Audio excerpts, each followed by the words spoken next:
mubiri we, ikintu cyose kiri mu bugingo, ikintu cyose gitsikamiye umwuka we kidakomoka kuri wowe cyamburwa imbaraga uyu mwanya mu izina ryawe Yesu.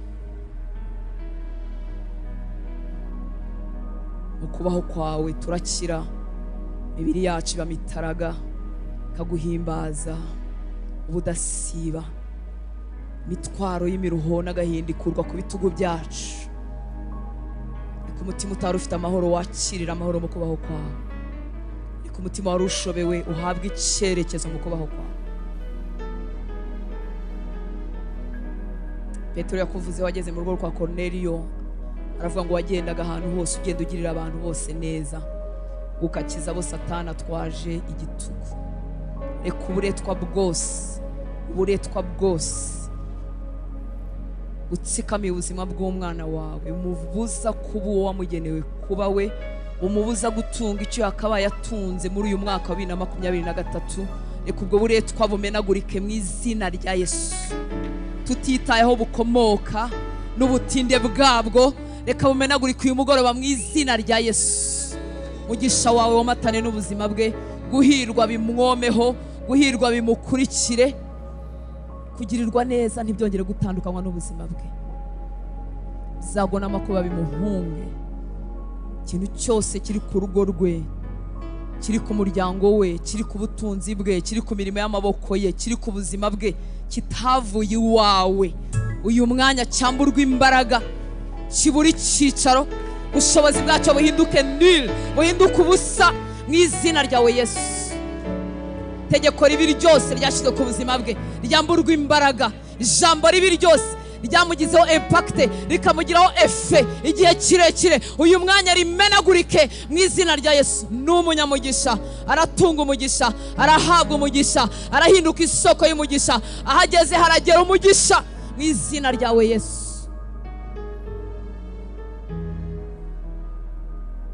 Urakoze Data, wishyizeho umuvumo wose kugira ngo umuvumo utazadufata. Reka igitwikirizo umwanzi yatwikirije abahungu bawe n'abakobwa bawe bageze muri iyi nzu cyangwa badukurikira, igitwikirizo yabatwikirije kugira ngo umucyo w'ubutumwa bwiza utabarasira, cyamburwa imbaraga uyu mwanya mu kubaho kwawe mu izina rya Yesu. Umucyo w'ubutumwa bwiza ubarasire, indirimbo zitahe mu mitima yabo, zibamenyesha isoko y'agakiza, zibamenyesha wowe n'imbabazi zawe. Mutima wabaye akahebwa ugarurwe, uhure n'imbabazi zawe. Mutima utakiraga imbabazi kuko wumva waciriwe iteka, reka uhishurirwe imbabazi zawe itagira akagero uyu mugoroba, maze aguhindukirire, agupfukamire, umubere umwami n'umukiza. Ireka ikirere cyo mu mwuka cyafunzwe kigatuma umwana wawe wakijijwe ahera ahantu hamwe, ntabashe kuryoherwa n'ibyiza biryohera abana bawe, ntabashe kuryoherwa n'ibyiza bibonerwa ahera hawe. Uyu munezero dufite ntawumva, reka icyo kirere cy'umwuka gitoboke mu izina rya Yesu. Umunezero w'agakiza utahe mu mutima we, umunezero w'agakiza utahe mu mutima we, amahoro azanwa no kubabarirwa atahe mu mutima we, umudendezo uzanwa no kudacirwaho urubanza utahe mu buzima bwe. Urakoze mwami mwiza, ndavuga ibyiza no kugirirwa neza ku buzima bw'abana bawe bazamutse kugushaka n'imitima ikunze. Subize gusenga kuri mu mitima yabo, tuzagaruka hano twikoreye amashimwe n'ubuhamya n'indirimbo nshya. Urakoze Data, tuguhaye icyubahiro kuko gikwiriye mu izina ryawe Yesu. Haleluya, haleluya. Imana bahokeye, haleluya. Kwegera Imana with worship na praise na thanksgiving. Mu Kinyarwanda muraza gusanga byose bigenda kumera kimwe, birimo ibintu by'amashimwe no guhimbaza ibindi nk'ibyo, ariko mu Cyongereza Imana ishimwe ko ayo magambo yose ahari. Haleluya. Kwegera Imana muri worship, muri praise no muri thanksgiving, kavuga uti nayishima gute kandi bitarakoreka. Haleluya. Uraza kureba ko muri Bibiliya worship niyo priority mu kubaho kw'Imana, muri presence y'Imana. Imbere y'intebe y'Imana hahora worship, hahora kuyihimbaza, hahora kuyiramya, haleluya. Kuko rero aricyo kiri priority imbere y'Imana, imbere y'intebe y'Imana. Ni nacyo kidukwiriye, kidutuza mu kubaho kw'Imana, muri presence y'Imana, tukaryoherwa, tukamera nk'abatashye ijuru kandi tukiri n'aha ngaha. Imana ishimwe cyane. Reka ngusomere ahantu gato ibyahishuwe. Nako si gato ni kanini, kandi navuze ko azongera kuyexkiza ko gusoma kanini kuko bigukwiriye kusoma Bibiliya. Haleluya. Turavuga ngo mutubabare rero ngo tujye gusoma ahantu harehare. Oya, twishime kandi tunezerwe ko tugiye gusoma ahantu harehare. Ariko nta nubwo ari harehare. Ibyahishuwe ntago nahabahaye, hari ntabwo hafite. Ibyahishuwe 4:6-11 igitabo cya nyuma, igice cya 4 kuva ku murongo waho. Reka duhere kuri 5. Ngo kuri ya ntebe y'ubwami haturukaga imirabyo n'amajwi no guhinda kw'inkuba, kandi amatabaza 7 yaka umuriro yamurikiraga imbere y'iyo ntebe. Ayo matabaza niyo myuka 7 y'Imana. Imbere y'iyo ntebe hariho igisa n'inyanja, ibirahure isa n'isarabwayi, kandi hagati y'iyo ntebe no kuyizenguruka hari ibizima 4 byuzuye amaso imbere n'inyuma. Ikizima cya mbere cyasaga n'intare, icya kabiri gisa n'ikimasa, icya gatatu cyari gifite mu maso hasa naho umuntu, naho icya kane cyasaga n'ikizu kiguruka. Ibyo bizima uko ari 4 byari bifite amababa 6 byuzuye amaso impande zose no mu nda.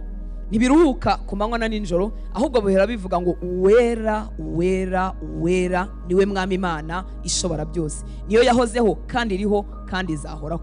Iyo ibyo bizima bihaye iyicara kuri ya ntebe ihoraho iteka ryose icyubahiro no guhimbazwa n'ishimwe, baba kuri 24 bikubita imbere yiyicara kuri iyo ntebe, bakaramya ihoraho iteka ryose, bakajugunya amakamba yabo imbere y'iyo ntebe bavuga bati, mwami wacu, mana yacu, ukwiriye guhabwa icyubahiro no guhimbazwa n'ubutware koko, kuko ari wowe waremye byose, igituma biriho kandi cyatumye biremwa nuko wabishatse. Amen.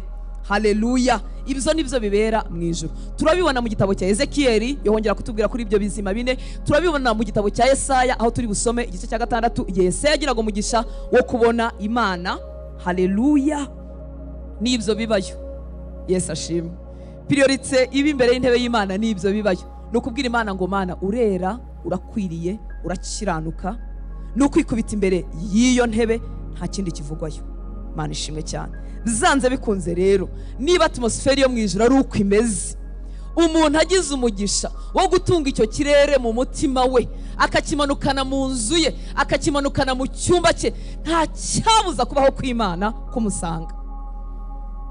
Haleluya. Ni ikinyoma cya Satani kukwereka ko ugomba kwicwa n'amaganya n'ibibazo. Niko ko ibibazo birahari, ariko ni ikinyoma, kuko Imana yo ntiyahindutse, ubwizerwe bwayo ntibwahindutse, icyo gushimira Imana n'uruhimbaza Imana uracyagifite. Imana ishimwe cyane. Haleluya. Worship niyo priority, icyo kibanze ahantu hose hari kubaho kw'Imana. Worship rero muri hangana dukomeze dukoresha iryo jambo, ntabwo itandukanye na praise ho gatoya. Ikindi ntabwo ari ukuririmba indirimbo. Haleluya.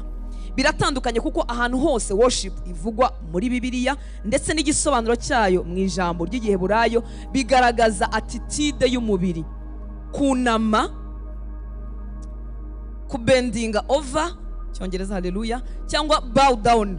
Ni ukuvuga ngo niyo worship. Yesu ashimwe. Ni ukuvuga ngo si ku munwa, si indirimbo, ahubwo ni attitude, ni iyo mimererwe yunamiye umunyacyubahiro uruta abandi, yihese imbere y'umunyacyubahiro.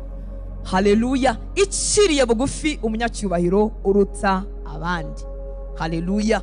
Tugerageje kubishyira mu kinyarwanda cyacu, ni nk'igikorwa kimeze nko kunamisha umutwe, cyangwa kunama kwa kundi umuntu yunama apfukamye ashyize amaboko hasi ameze nk'ubarayeho, cyangwa kurambarara rwose umuntu aryamye hasi yubitse umutwe arambuye amaboko gutya. Haleluya. Worship rero biratwereka neza ko ni attitude, ni iyo mimererwe. Ariko mwibuke ko tutarimo gutinda cyane ku mimererwe y'inyuma, ahubwo uwo mwuka uhimbaza Imana ni ukuba umeze, ni umutima wemera kugonda rwose imbere yo kubaho kw'Imana. Imana itugirire neza. Haleluya. Si amagambo tuvuga, nubwo amagambo nayo bigendana, ariko na attitude, ukonza, uko negera Imana, uko nyegera, attitude mafite mu mutima wanjye. Imana itugirire neza. haleluya, ni uguha icyubahiro uwo munyacyubahiro, iyo obje y'icyubahiro kuruta ibindi bintu byose, nkamwubaha kuruta ibindi bintu byose bikaburira agaciro mu maso y'iyo ngiyo. Imana itugirire neza. Ikindi, uku guhimbaza cyangwa iyi worship ni intwari ikomeye yo kurwanya umwanzi wacu, kuko Satani ari allergique kuri worship.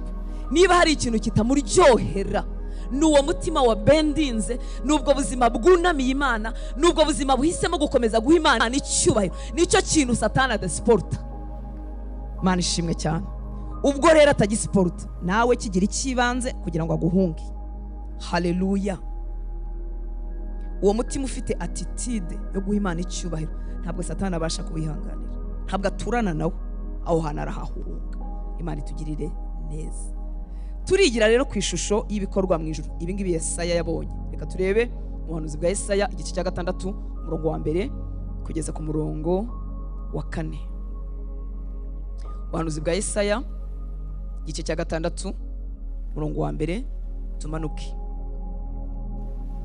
Haravuga ngo mu mwaka umwami Uziya yatanzemo, nabonye umwami Imana yicaye ku ntebe y'ubwami ndende ishyizwe hejuru, igishura cyayo gikwira urusengero.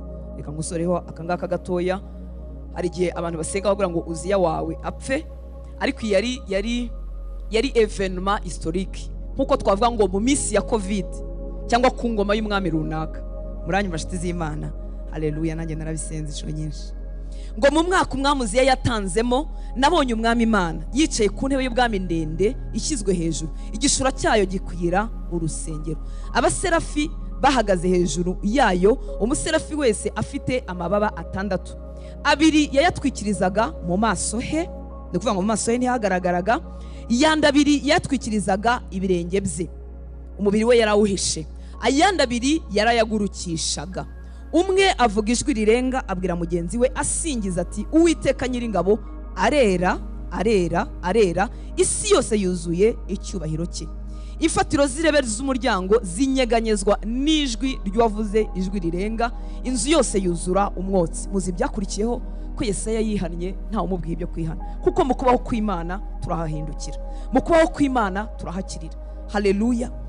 Ariko aba baserafi, ibi bizima, ibi binyabuzima biba muri presence y'Imana, nta kindi bikora, byuzuye kuramya.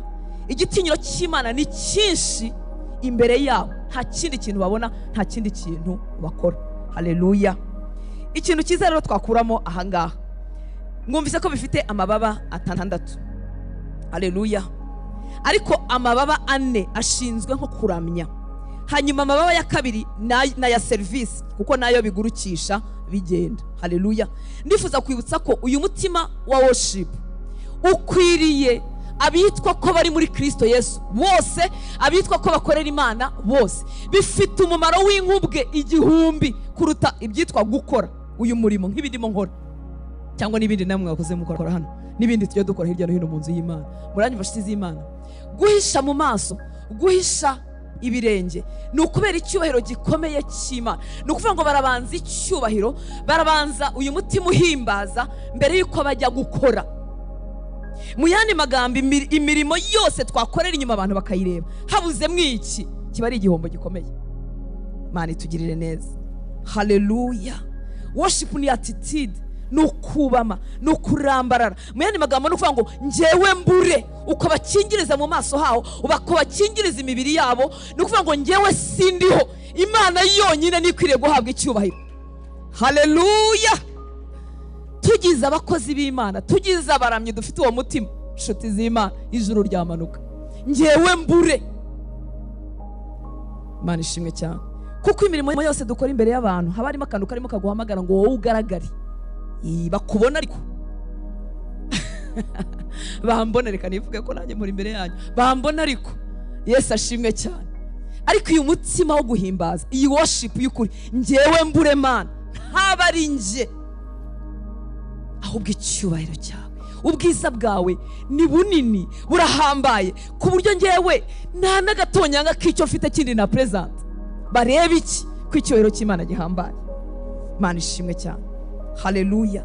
Rero ayo mababa yombi uko ari ane, amwe yahishaga mu maso, andi agahisha umubiri, singaragare, simbeho, njyewe mburi, hanyuma andi mababa akaba ari abona gutanga serivisi.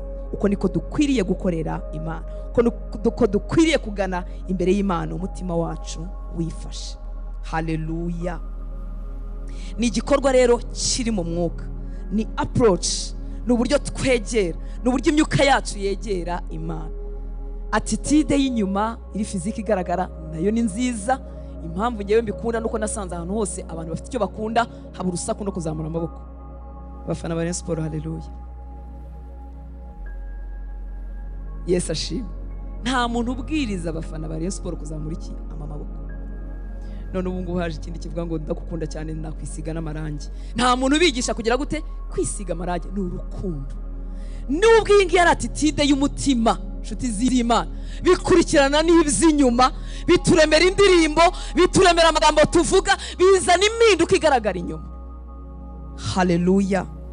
Imana itugire neza. Ni igikorwa cyo mu mwuka, ni igikorwa cy'umutima wanjye wunamira Imana kugira ngo Imana nyihe icyubahiro, kuko igikwiriye, kuko ihambaye, kuko iteye ubwoba, kuko yuzuye imbabazi no kugira neza. Ariko byanze bikunze bizahinguka n'inyuma. Yesu ashimwe. Umuntu kubera imiterere ye bishobora kubanza inyuma bitahereye mu mutima, ariko buri cyiza nuko byahera mu mutima hanyuma bikameneka n'inyuma. Haleluya. Yesu yaravuze muri Yohana 4:23 na 26, Bibiliya y'Ikinyarwanda yakoresheje abasenga, ariko turabizi ko ari abaworshiping, ngo ariko igihe kiraje ndetse kirasohoye ubwo abasenga by'ukuri basenga Data mu kuri no mu mwuka no mu kuri, kuko Data ashaka ko bene abo ari bo bamusenga. Ariko igihe kiraje ndetse kirasohoye ubwo abasenga by'ukuri basengera Data mu mwuka no mu kuri, kuko Data ashaka ko bene abo ari bo bamusenga. Somera kariya k'icyongereza.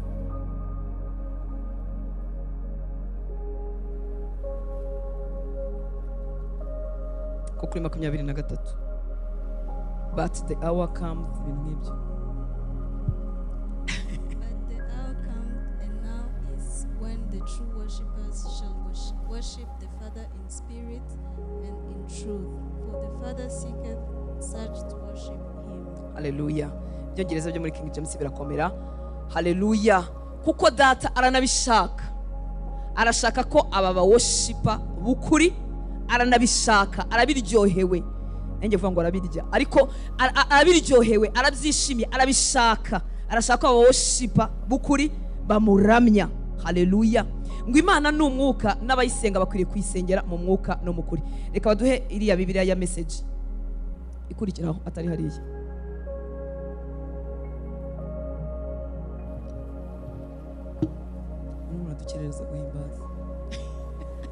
God is a spirit. And agaraho ngaho baduhe ikindi cyanditswe. Yego ngaho.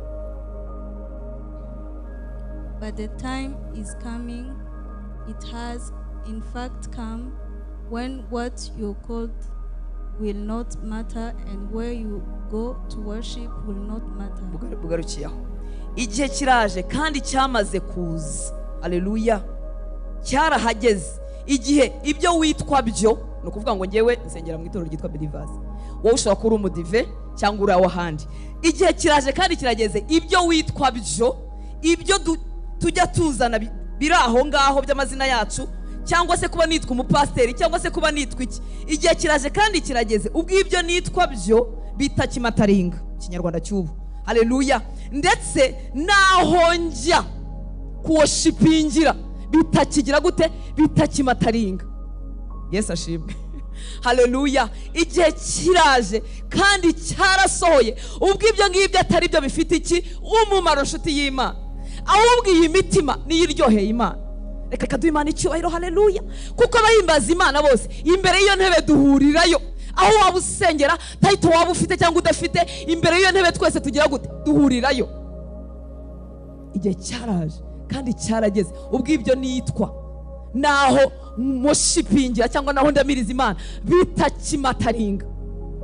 Imana ishimwe cyane. Murongo 24. God is sure being itself spirit, those who worship him must do it out of their very being, their spirits, their true selves in adoration. Hallelujah. Abamuhimbaza bagomba kubikora ngo off their very being, badumva ni nk'ibintu biturutse ahantu imbere muri bo, imbere atari ibintu byo kwigira, atari ibintu by'inyuma. Imana ikuremera amashimwe. Haleluya. Imana ikwishurire kugira ngo umutima uyihimbaza ugwirire muri wowe, kuko uko tuyihimbaza bingana n'ikigero twayihishuriwemo. Twamenye ineza yayo n'imbabazi zayo n'ubwizerwe bwayo, twamenye ko burya itatwirengagije, twamenye ko burya ifite imigambi myiza kuri twebwe, twamenye ko ibyo yakoze bifite agaciro kuruta ibyo izakora. Haleluya. Nta kintu urimo usaba Imana kiruta igitambo Yesu yatanze ku musaraba. Biroroshye cyane kuzaguha umugore n'inzu n'abana, biroroshye cyane, ntibishobora kungana n'igitambo Yesu yakoze ku musaraba. Ubwo rero uramutse uyishuriye ibyo yamaze gukora, byagutera kumuhimbaza bitagikama, kuko ibyo yakoze bifite agaciro kuruta ibyo tumutegereje. Haleluya. Ubuzima bwawe bukwiriye gutura kuba muri lifestyle ya worship. Simvuga ngo ururirimba ariko urakaririmba, nabwo nyine nabyo biryoha, ariko bibe ubuzima bwawe bwo kubendinga over imbere y'icyubahiro cy'Imana. Muri make mu mwuka wawe uba umeze nk'uwahetamye, uhetamishijwe n'icyubahiro cy'Imana n'ubwizerwe bwayo n'urukundo rwayo. Haleluya. Aho niho dukwiriye gutura abaramyi b'ukuri bo muri iki gihe cyanyu, ni ukubaho wunamiye Imana ifite igitinyiro cyinshi, kuko bya bizima nabo bakuru ko twabonye barunamuka bakongera bakunama, bagakubita amakamba yabo hasi, iby'icyubahiro bakabishyira hasi. Iyo tuvuga ngo iby'icyubahiro bakabishyira hasi, ntabwo tuvuga kudacya no kutaryoherwa n'ubuzima no kutambara neza no kudatwara akamodoka keza wakabonye. Oya, si ibyo ngibyo, ni mu mutima urakagira ibyo byose byiza bituma urabagirana inyuma. Haleluya. Ariko ni umutima ubarariye Imana y'icyubahiro cyinshi. Ibyo rero ubwo buzima twabugezemo, tuba tuwoshipinga, tuba duhimbaza Imana, twaba dutwaye imodoka, twaba dutwaye igare, twaba tugenda n'amaguru, twaba dutetse, twaba tumesa, icyo gihe byose babihimbaza Imana. Iyo uwo mutima wacu twawutujeyo, ntidutegereza guhimbaza tugeze ku gatuti, ahubwo gatuti tuba tuje ku expressinga, kubivuga n'akanwa kacu. Haleluya. Hanyuma noneho praise yo iri voko, ni ukubivuga n'iminwa yacu bigasohoka mu kanwa kacu. Muribuka ko ibintu turimo kwigaho ni uburyo bwo gusenga, ni uburyo bwo kwegera kubaho kw'Imana. Haleluya. Imana yo tuyegerera muri worship, muri praise no muri thanksgiving, nyuma ya bya bindi nabyo twavuze byose biruzuzanya. Haleluya. Praise rero Kinyarwanda cyiza numvise yitwa nk'ibisingizo. Imana ishimwe kubw'abavandimwe b'Agatolika nibo bakoresha iryo jambo ry'ibisingizo. Gusingiza umuntu ni ukumuvuga ibyiza, ni ukumurata, ni ukumutaka. Hari inshuti yanjye rero yampaye izina ryiza ikajya inyita ngo igisingizo cya Nyagasani. Urumva atari ryiza? Nawe ni umukatolika. Haleluya. Iyi praise rero ni vocal expression, ni ugusingiza Imana, ariko kurimo admiration nyinshi no kuryoherwa, kubera ko urukundo rwo mu isi rwabaye ruke, abantu ntibakiryoherwa. Ni iki kikuryoheye? Hari ikintu wumva ukunze cyane? Kirahari kunze cyane ubona kumva hazemo bya bindi dushesha ku mubiri, urumeza. Isi yarakakaye ku buryo abantu batakiryoherwa, umuntu abura icyo abigereranya. Igihe kimwe twatashye ubukwe twicaranye n'umuntu hari muri dote, none kugira ngo abantu bazakoma amashyi bikava kuri ntabwo atari kubonye ko n'Abanyarwanda basigaye bafite ikibazo, ntibishima, ntibanezerwa. Reba turi mu bukwe ariko tumeze nk'abantu bari mu kiriyo, tumeze nk'abantu banyagiwe. Imana ikugarure mu mutima unezerewe, kandi kunezererwa biranduza, byanduza uwo muri kumwe nk'uko umubabaro wanduza. Usigaye urumwe n'abantu babaye utinya no kwinezererwa. Yesu ashimwe cyane. Praise rero ni vocal expression, ni ugusingiza Nyagasani, wa mugani w'abavandimwe b'Agatolika, ni ukumuvuga ibyiza, ni ukubivuga no mu kanwa kacu bigasohokamo bikumvikana. Haleluya. Imana ishimwe. Ni ukunono guhimbaza Imana iyiriyo, uwo iriyo, ibyo yakoze muri rusange, nayo mashimwe yamenetse yahindutse mu kanwa. Haleluya. iyo umuntu ibi bintu yabimenye, buri ndirimbo aririmba yita ku magambo arimo, kuko ayo magambo afite icyo avuze. So arimo aravuga ubwiza bw'Imana, arimo aravuga ubwizerwa bw'Imana, arimo aravuga imirimo y'Imana, arimo aravuga ubutabazi Imana igirira abera. Biri muri ayo magambo. Ntushobora kuririmba utitaye ku magambo. Melodi ni nziza, ziraryoha, iyo zabusanye turabihirwa, ariko ntushobora kuba ufite uyu mutima, ntushobora kuba ufite izi praise zamanitse mu kanwa, ibi bisingizo bya Nyagasani bimanuka mu kanwa, ngo ureke kwita ku magambo uririmba, kuko uba uririmbira uwuzi. Haleluya. N'abakundana bisanzwe bahimbirana indirimbo, kagutera umutoma rwose mu ndirimbo, kandi ijwi rikaza kubera urukundo. Nta nkaswe umuremyi w'ijoro neza, nta nkaswe wagiye ku musaraba ku bwawe. Haleluya.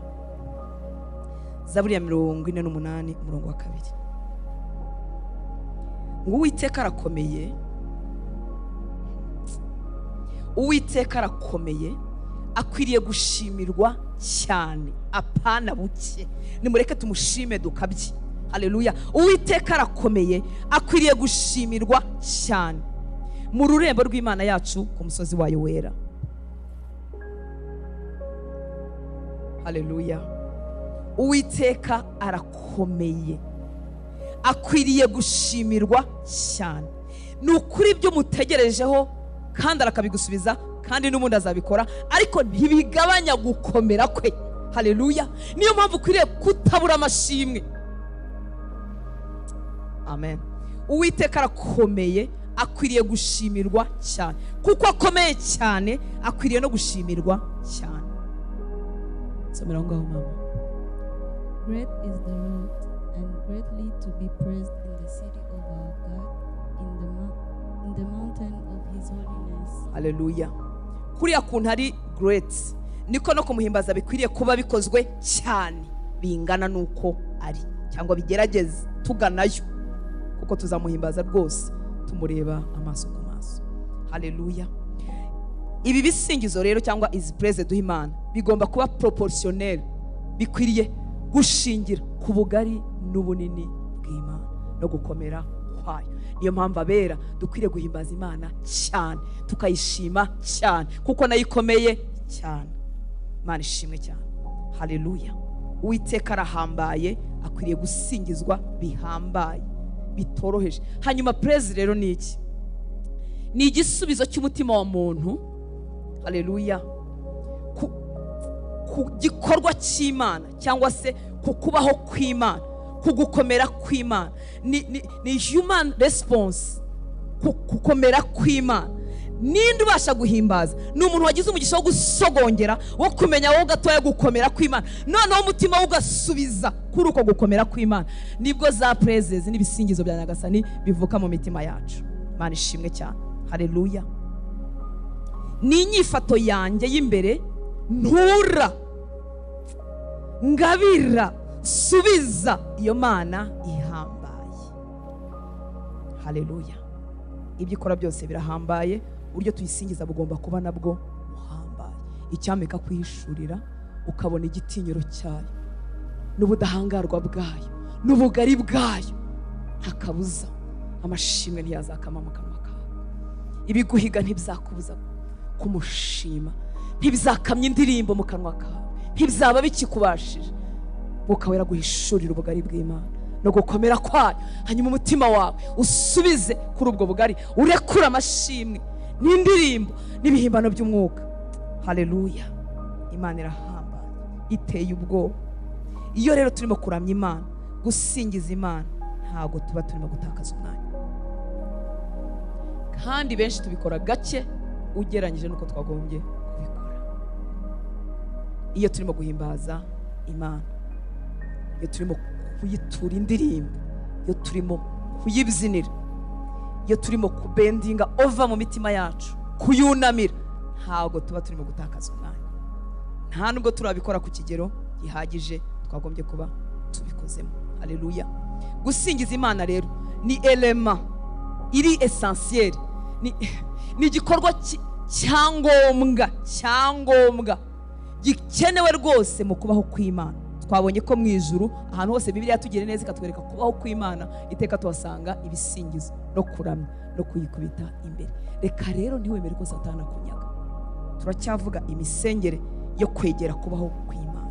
Ntiwemere ko Satani akumara ishimwe n'indirimbo mu kanwa kawe. Haleluya. Zaburi 100:2, hanyuma tumanuke gato tugeze kuri 4.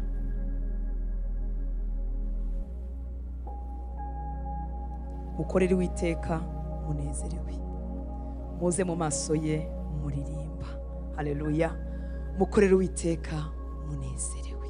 Nukuri ntiyadusabye kumukorera no mu nkanyari, kandi kumuhishurirwa bituma umunezero ugwira mu mitima yacu. Mukorere Uwiteka munezerewe, muze mu maso ye muririmba. Mumenye yuko Uwiteka ari we Mana, niwe waturemye natwe turabe, turi ubwoko bwe, turi intama zo mu cyanya cye. Mwinjire mu marembo ye mushima, no mu bikari bye muhimbaza. Mumushime, musingize izina rye. Haleluya. Reka dusome Bibiliya version ikurikiyeho atari aho ngaho.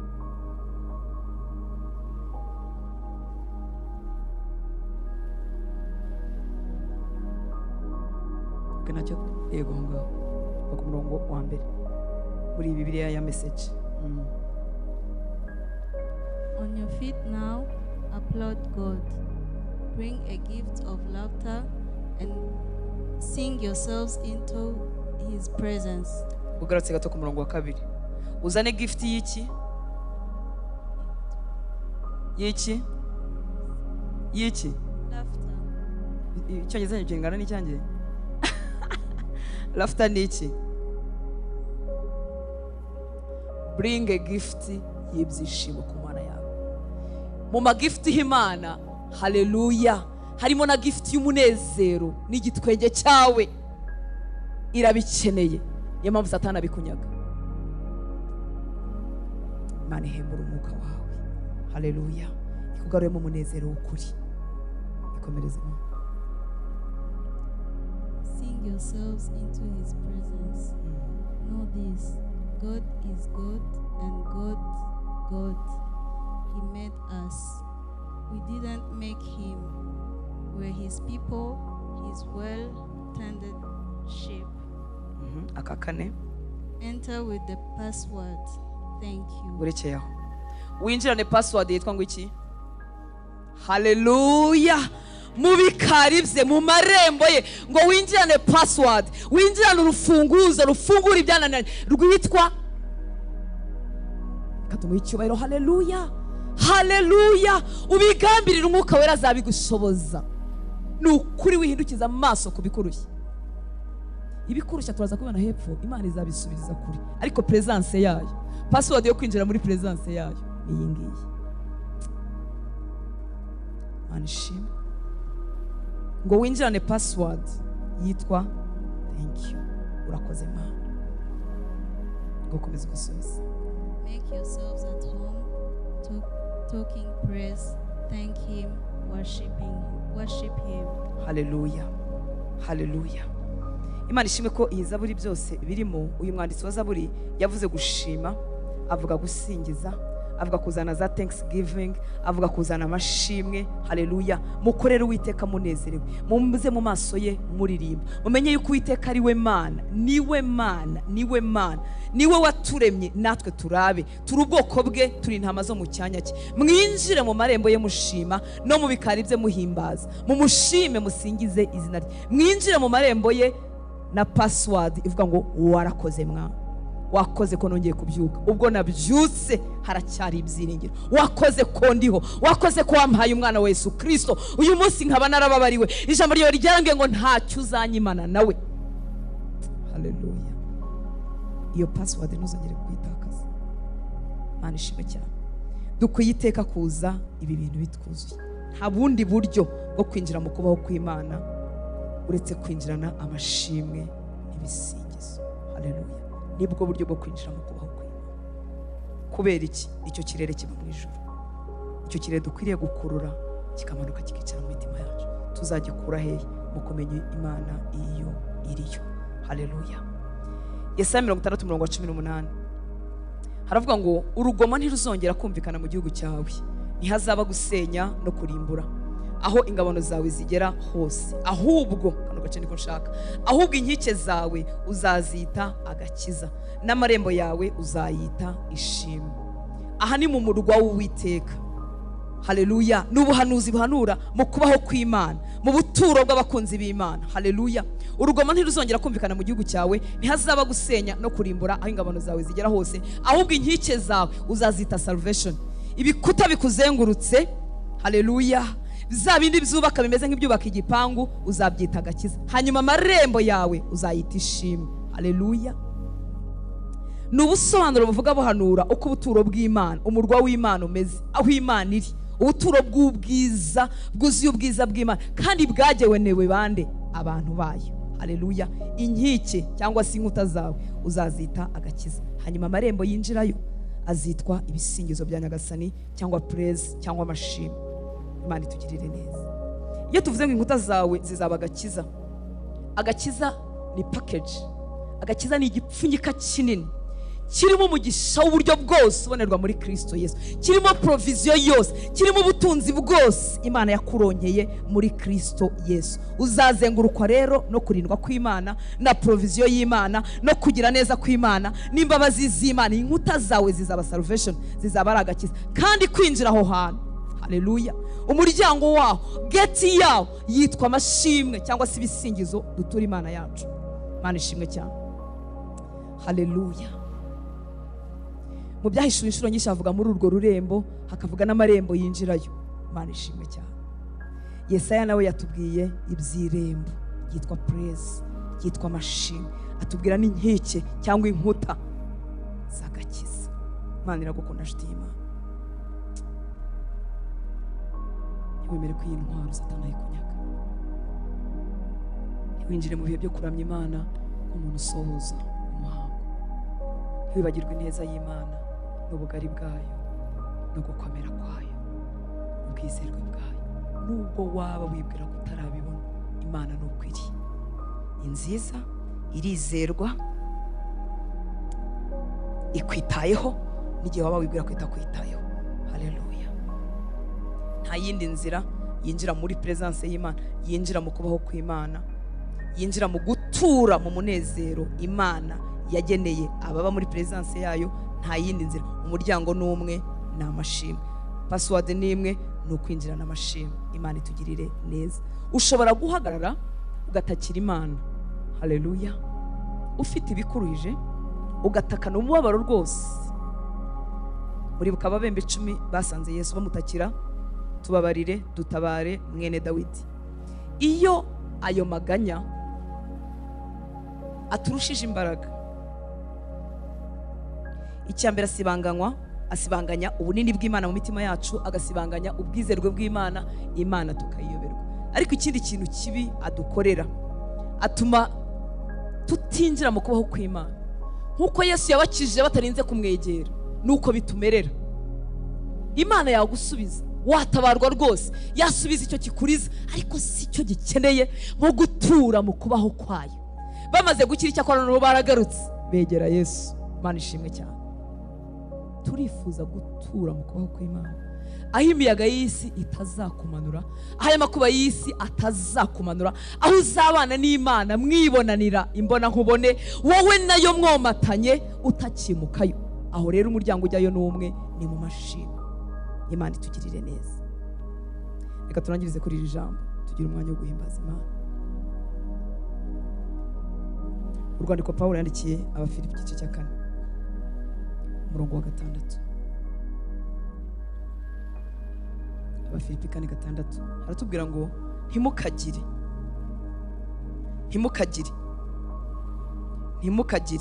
icyo mwiganyira, ahubwo ibyo mushaka byose. Imana ntiyatubujije kuganya, ngo iratubwira ngo byihorere ntuze kubimbwira. Oya, ntimukagire icyo mwiganyira, ahubwo ibyo mushaka byose bimenywe n'Imana, mubisabiye, mubyingingiye kandi mushima.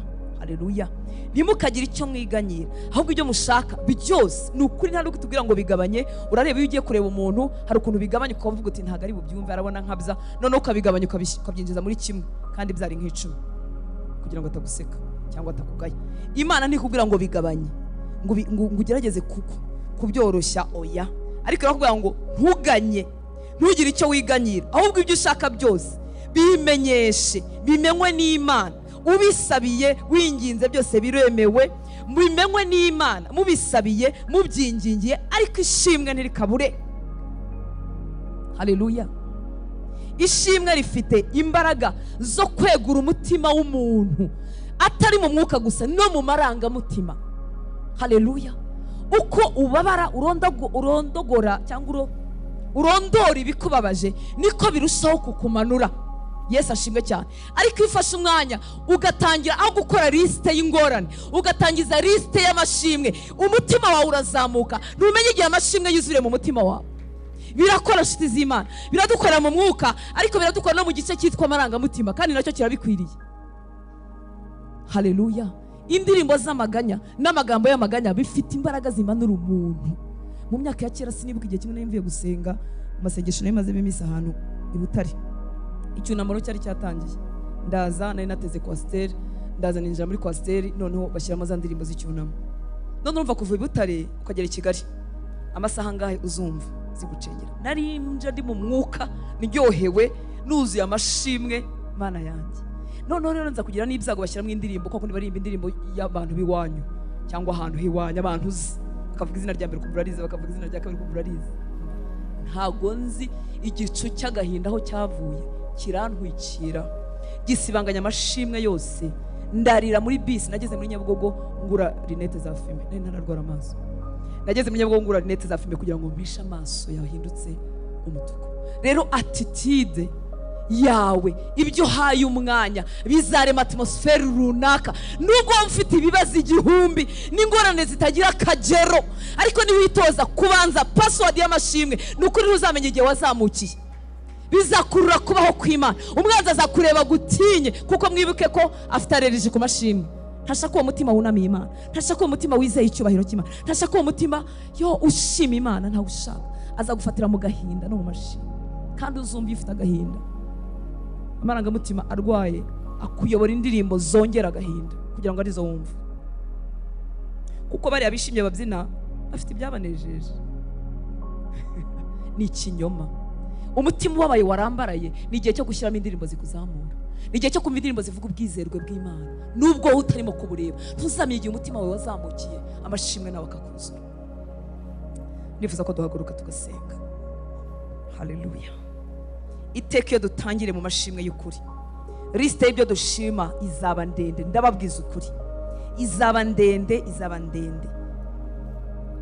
Bajya batanga agatekerezo k'umuntu ngo wagiye gusezera Imana, baravuga ati ariko nubwo nje kugusezera, ariko twari twarabanye, wari warambaniye. None atangira yishima ibyo amukoreye, agiye gusanga nta kisezeyeho. Haleluya.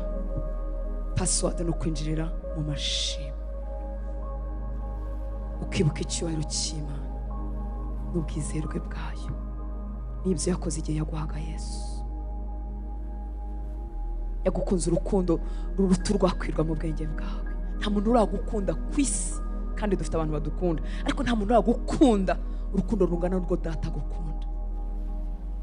Niwinjirira muri uwo muryango w'amashimwe, umutima wawe uzabyuka, kandi uzatura mu kubaho kw'Imana ubutagihemuka. Ntiwemere ikinyoma cya Satani. Liste y'ibyo dushima ni ndende cyane. Iteka ihora iruta ibyo dutegereje ku Mana. Uyu munsi ushobora kuba urwaye, umubiri utameze neza, ariko nusubiza inyuma ukibuka imyaka y'amagara mazima, cyangwa se ukibuka indwara wari urwaye ariko itaragize ikigutwara, ukayikorana ukayigendana, ubuzima bukabaho. Ushaka ufite icyo usaba, ariko nurondora ibyo yaguhaye noneho byo ntibirondoreka. Uretse n'ibyo by'ibifatika, Imana iyo iriyo, uwo iriwe n'ibyo yakoze ku musaraba igihe yaguhaga Yesu, byakuzuza amashimwe adakama. Umutima wo kunamira Imana ubutazongera kwihagararaho, ubutazongera kunamuka. Imana ukayiha icyubahiro kizasumba ibindi bintu byose. Uzaha icyubahiro mu buzima bwawe. Umwanya wo kuramya Imana, umwanya wo guhimbaza Imana, ntago ari umwanya upfuye ubusa, ntago ari umwanya abantu baba baganira hanze bategereje ko ijambo riza, ntago ari umwanya w'abantu badafite akazi kubera ko twebwe aba ari busy tuza warangiye. Ni umwanya wo gushima, wo dukesha byose ni umwanya wo kwakira cya kirere kiba mu ijuru, icyo twasomye mu byahishuwe, icyo Yesaya yabonye, icyo Ezekiyeli yabonye. Ni umwanya wo kwakira iriya atmosfere igataha mu mutima wawe, ubu utazongera kwimuka ukundi. Haleluya. Biryohera umutima w'Imana, kandi natwe tubyungukiramo cyane, kuko umutima wacu wibutswa iby'Imana yakoze, bikadutera kwiringira ko n'ibyo tuyitegerejeho nabyo izabikora. nta hantu hava imbaraga nko kwibuka iby'Imana yagukoreye, kuko hari imisozi, hari amataba, ndagira ngo dufatanye kano kanya, hari amarira Imana yigeze guhanagura ku maso yawe. Byibuka inshuti y'Imana, uyu munsi wenda waba ufite ikikuriza cyangwa ikidatunganye cyangwa ikitaboneye cyangwa urundi rwego wifuza ko Imana ikugezaho, ariko wibuke ko nawe uhagaze uyu munsi hari iminsi hari amasengesho, hari iminsi wabyifuzaga. Mwabonye uburyo imitima yacu itimenyera, umuntu asaba umushahara w'ibihumbi 100 ahembwaga 50, nyuma y'amezi make aba yawumenyereye yumva bitakinahagije.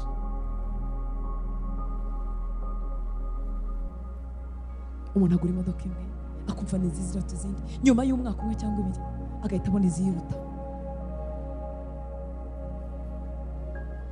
Twarabo gupfa, uretse n'ibyo bifatika dutiza by'utunoza ngendo turi nahanga, twarabo gupfa tuzize ibyaha n'ibicumuro byacu, twarabo gucirwaho iteka, twari dutandukanijwe n'Imana burundu, twari kure y'amasezerano. Ihema ry'Imana ntiwari no kuryegera, ntiwari no kuba hafi yaryo, ariko amaraso ya Yesu yaduhinduye abemewe, yakozwe n'isoni ku musaraba ngo twabivuga ku munsi w'ejo. Yambara ubusa aramwara kugira ngo utazamwara. Yagukunze urukundo rudafite condition, rudafite condition. Niba utarimo kurwumva wongera umusabe ngo muri uyu mwanya kuguhimbaza no kukuramya urunyumvishe, urunyigishe, unyihishurire, ube kubona ubwiza bwawe, ube gusogongera kuri presence yawe. Abayisogongeye nta muntu n'umwe ukibyicuza, tuza dusiganwa tugira ngo twihererane nawe, yaba turi kumwe n'abandi yaba turi twenyine, turabikumbura. Kandi byagenewe twese abitiriwe izina rye. Nawe wakwinjira muri uwo munezero wa Data, nawe wakwinjira muri ibi byishimo bidashira, wakwinjira mu byishimo umuntu adashakishiriza inyuma, wakwinjira mu byishimo twakuye ku ntebe ye bigatemba mu mitima yacu butakihimuka. Kandi mu kubaho kwe ntacyo tuhaburira. Ahantu hose Yesu yageze hari ikibazo yasigaga gikemutse, muri presence ye ntacyo tuhaburira. Dufite umwanya wo kukuramya Mwana, dufite umwanya wo kugutura indirimbo, dufite umwanya wo kwikubita imbere yawe, dufite umwanya wo kugutura amashimwe. Ni twebwe b'abagore n'ab'abagabo n'ab'abahungu n'ab'abakobwa wababariye bya byaha byinshi. Ni twebwe babandi wakunze ukabigiza bugufi bw'amasezerano. Ni twebwe babandi bari kure hanze, uyu munsi twaba turi mu nzu yawe. Twari bande ko twarabo gucirwaho iteka. Ni twebwe tukuzana ibyifuzo bitandukanye, ariko ni twebwe babandi wasubije bya bindi byinshi mu minsi yatambutse. Ukwiriye kwikubitwa imbere, ukwiriye gupfukamirwa, ukwiriye kuzamurirwa amaboko, ukwiriye kuvugirizwa impundu, ukwiriye gukomerwa amashyi, ukwiriye icyubahiro cyose. Ninde wundi wo gushimwa atari wowe? Mu marembo yawe dushima, ntitukiri abanyamahanga, ntabwo tukiri kure y'amasezerano. Waradutsindishirije, twahindutse abana mu rugo rwawe. Waratubwiye ngo se waduhaye Kristo n'iki watwimana nawe. Tuguhaye icyubahiro Mwana. Ninde wundi wo gushimwa, ninde wo gutaramirwa, ninde wo kubyinirwa, ninde wo guhimbirwa ibisingizo nk'ibi atari wowe Mwana. Reka ikintu cyose kitatewe nawe mu buzima bw'abana bawe kirandurwe uyu mwanya mu izina rya Yesu. Reka ikintu cyose kiri ku mubiri we, ikintu cyose kiri mu bugingo, ikintu cyose gitsikamiye umwuka we kidakomoka kuri wowe cyamburwa imbaraga uyu mwanya mu izina ryawe Yesu. Mu kubaho kwawe turakira, imibiri yacu iba mitaraga, kaguhimbaza ubudasiba. imitwaro y'imiruho n'agahinda ikurwa ku bitugu byacu. Reka umutima utari ufite amahoro wakirira amahoro mu kubaho kwawe. Reka umutima wari ushobewe uhabwe icyerekezo mu kubaho kwawe.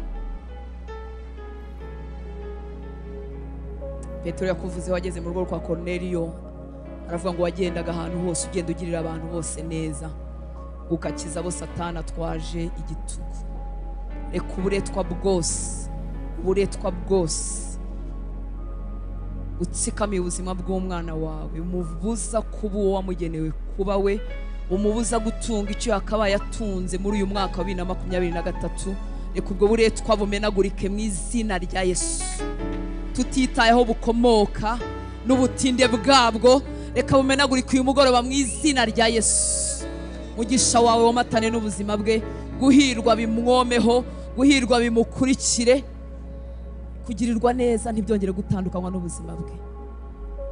Bizagona amakuba bimuhunge. Ikintu cyose kiri ku rugo rwe, kiri ku muryango we, kiri ku butunzi bwe, kiri ku mirimo y'amaboko ye, kiri ku buzima bwe, kitavuye iwawe, uyu mwanya cyamburwa imbaraga, kiburi cyicaro, ubushobozi bwacyo buhinduke nil, buhinduke ubusa mu izina ryawe Yesu. Tegeko ribi ryose ryashyize ku buzima bwe ryamburwa imbaraga. Ijambo ribi ryose ryamugizeho impact, rikamugiraho efe igihe kirekire, uyu mwanya rimenagurike mu izina rya Yesu. N'umunyamugisha aratunga umugisha, arahabwa umugisha, arahinduka isoko y'umugisha, ahageze haragera umugisha mu izina ryawe Yesu. Urakoze Data, wishyizeho umuvumo wose kugira ngo umuvumo utazadufata.